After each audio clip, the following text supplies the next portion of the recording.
What's going on, guys? Welcome back to the Lock and Cash podcast, Monday, October 27th, as we review and react to the results of Sunday for week 8 of the NFL season. The week 9 market review will be up tomorrow. I've already started digging into all of those games, so we'll go over that tomorrow. Today is to just talk about what we saw on Sunday and any takeaways, anything actionable that we can move over to the next week. For me personally, it was a really good Sunday. I'm still stuck in this thing where I struggle on college football Saturdays and then I have great NFL Sundays. I think I've only lost one NFL week out of 8 weeks so far. I mean, it's been an amazing season. Yesterday we hit our max play on the Ravens -6.5. They covered every number, got a little lucky. After Lamar was ruled out, I added another smaller play on them. They cover every number. Then we had a big 2-unit play on the Broncos. I gave that one to you guys on the podcast. So hopefully some of you took that with me. Broncos -3 was a blowout. We hit our parlay with the Bills Packers. That was a nice plus money winner.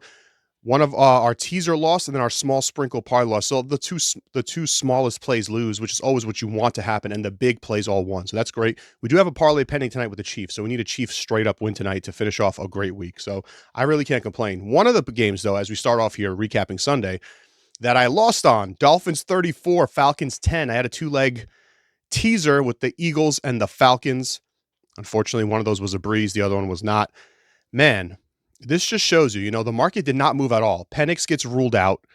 The market sticks at 7.5 for the Falcons, indicating that there isn't a major drop-off between Cousins and Penix. Now, you can attribute that to just maybe rust. He hasn't played in a long time, obviously, but man, was it rough for the Falcons offense in this game. And I don't want to just throw it all on Kirk Cousins because they couldn't even run the ball. And even when they did, they squandered the best drive of the game was that drive that they were moving the ball. And if they score, it's going to make it a 1-possession game, right? I think they're down by 2 touchdowns at that point, but they can get it to within 7. And of course, Bijan fumbles the ball in the red zone. Brutal. That ended the game right there. So really tough day for the Falcons. I'm not really sure what you take from this game for the Dolphins. It was Tua's best game of the season offensively throwing the football. One thing that I will say I overlooked, kind of an indoors game for Tua, always beneficial for him. I'm not regrettable about teasing, like having a 2-leg teaser. I am regrettable though about the fact that I assumed a team was dead. Like I just assumed Miami, like McDaniels is gone any week now, it's over.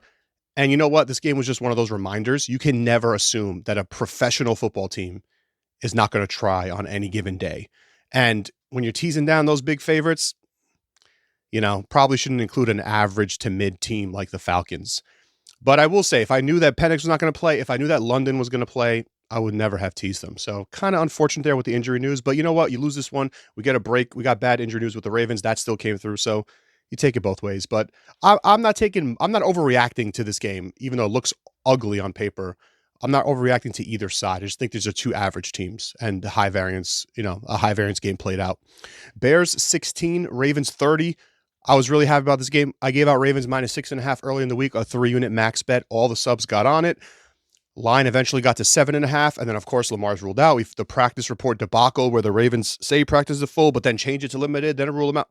What a shit show. I know the NFL is investigating that now, but really poor handling of that by Baltimore. Surprising, too. They're usually not like that. But they bring in Huntley off the practice team or something. And anyway, he played a really good game. And not even just like managing the game. He made good throws. He did make one big mistake that almost led to an interception. Unfortunately, the Bears couldn't take advantage. But overall, very good. They ran the ball really well with both running backs and with Huntley. A big takeaway there at the end that they converted into a touchdown. So everything went right for Baltimore. It was a kitchen sink effort, save their season type of game, and it came through. They cover every number. For the Bears, I think you see what I was talking about last week, where when they can't get a takeaway, right, you see what the offense looks like. It's very similar to what Jacksonville went through earlier in the season, getting all those takeaways. Then the Seattle game got to them. They didn't have any takeaways, and they can't even score 14 points, And then the same thing with the Rams game. No takeaways, can't even get to 10 points.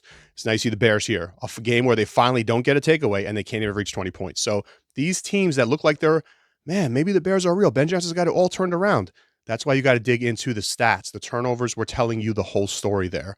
You cannot sustain turnovers, takeaways in the NFL. It just doesn't work. So this is more, I think, what the Bears look like really against a pretty good opponent. without their starting quarterback. So the Ravens season's still alive, sitting at 2-5. Bills 40, Panthers 9. Not much to go through here. Dalton was we talked about it a little bit. I was surprised that the line didn't bump up when Young was ruled out, because how on earth is Andy Dalton not a downgrade from Bryce Young with the way Bryce Young's been playing? So I think you saw here that it's a pretty big downgrade. So the Bills needed this game badly. They came out. They acted like they needed this game badly. Allen didn't need to do too much. They ran the ball all over Carolina. The defense didn't even do anything particularly great. They just hung in there, and Dalton couldn't make the plays. That's basically what it comes down to. He's an older guy. He's a backup for a reason, and it is what it is. So the Bills get a big-time win that they absolutely needed. They cover all the numbers as well. Jets 39, Bengals 38. This was a wild game. The Jets get their first win of the season. I literally, guys, it's crazy. This is why I want you guys to watch my pod every week, because I just throw out my ideas on that market review, and a lot of them end up coming to fruition. I'm wrong on some, obviously, but I said, when you have a winless team, stay away from these games, because you never know when that first win is going to come. It can come at any time, and it's probably going to come against a team that's not very good. The Bengals should have never been laying 6, let's be real. But the Jets come all the way back. It looked like since he was going to get a win and a cover, they come all the way back. Maybe fueled a little bit by the passing of Nick Mangold, which is just a tragic story. But they come all the way back. They get a nice win.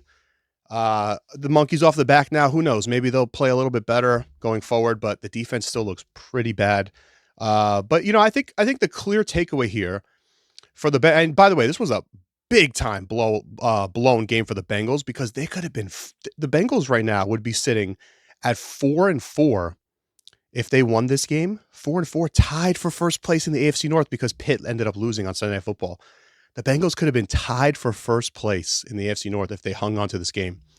Tough loss for them. For the Jets, I think the clear takeaway here is Justin Fields is not really the problem. He played a good game, played a very good game. No turnovers, took care of the football. He gives you 40 points. He's had multiple 30-point games this season. They got to get the defense right, man. The defense is brutal for the Jets. 49ers 15, Texans 26. This was kind of the spot of the week that the market really loved. All the sharps loved it for the Texans to go ahead and take advantage of a very beaten down 49ers defense. It ended up working out. I didn't trust it fully because with Collins out, with no running game, really, your offensive line's still a problem.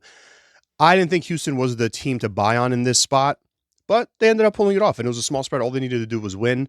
With that being said, it wasn't a super convincing blowout win. I mean, the Texans dominated time of possession. CJ Stroud had his best game of the year by far, season highs in basically every stat across the board. And the Texans ended up still only scoring 2 touchdowns in this game. I'm not saying it's 2 touchdowns and then 4 field goals. You are not going to win games in the NFL kicking field goals. So this offense is still very much broken.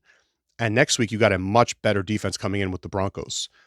So I'm not sold. Texans sitting at 3-4. The division is lost. They have to compete for a wild card spot, but I'm not sold that this team has fixed much offensively. For the 49ers, it's just about getting healthy. I'm not too worried about that team. They're 5-3. They're still right there for the division. You got to get Purdy back. I think you saw the limitations now. You kind of reached the ceiling with Mac Jones. You can win some games here, but it's not going to keep happening. They got to get Purdy back, and they got to get him back quick and get healthy on defense. Patriots 32, Browns 13. Not much to be said here either. This was a game that I was a little weary of, but man, the Pats keep showing up every week in, week out. Got to give this team a ton of credit. I think you can put, my power ratings, New England is creeping up, and they're going to be a top 10 team soon, if not already. And the Browns, you just get more of the same with Cleveland. They're a really good team at home. The defense competes super hard at home, and for some reason, when they hit the road, they just can't do anything right. Nothing. I mean, they were leading this game early, or I think at half, or it was close at half, and they just get blown. The defense cannot hold on the road. The offense cannot maintain drives on the road. They're just a much better home team, and it's night and day. The Cowboys are like that too. We'll talk about them later too. So the Patriots keep on rolling. You got to be careful. Patriots on a 5-game winning streak. That's a team where normally, you just see, they have Atlanta next week. We'll talk about this tomorrow, but very, very different results. You might want to jump on New England, but you got to be wary of teams that are red hot like that. Eagles 38, Giants 20. Kind of expected this one. Revenge spot for Philly after losing outright to the Giants last time they played 2 weeks ago. The Giants, obviously, the Scatterbo injury really, really hurts their offense. They basically have no weapons. I mean, it's unbelievable. They're down to nothing now. So you're going to be relying on Dart to do a lot going forward. The Eagles defense played a solid game, a pretty good game across the board. But really, the story here is the passing offense, which has been much maligned. Saquon did break off a run in this game. Finally, we saw flashes of the last year's Saquon. But more so, I'm looking at Jalen Hurts. He's having a great season throwing the ball, man. And it's kind of going under the radar a little bit, but the passing game is in full effect for Philly. So good win for them to get revenge on New York. Big loss for the Giants with Scatabo. I'm not really sure. They go back home. They get San Francisco next week. Tough spot. We'll discuss that game tomorrow. Buccaneers 23, Saints 3. This one was never close. This one was, I apologize. This one was closer than the final score suggested, but the Saints just could not do anything in this game. And I think the Saints are a clear example of they have a nice, good, promising young head coach.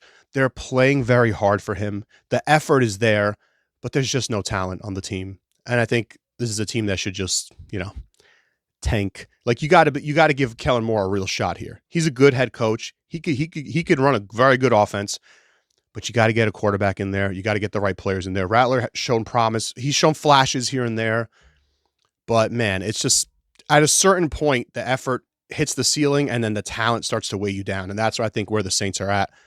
For the Buccaneers, an ugly offensive game, not a super impressive win, but they're very banged up and they just needed to get out of there with a win and they got it. So we'll see how they, adjust going forward. Broncos 44, Cowboys 24. This was our biggest win, easiest win of the day with the Broncos -3.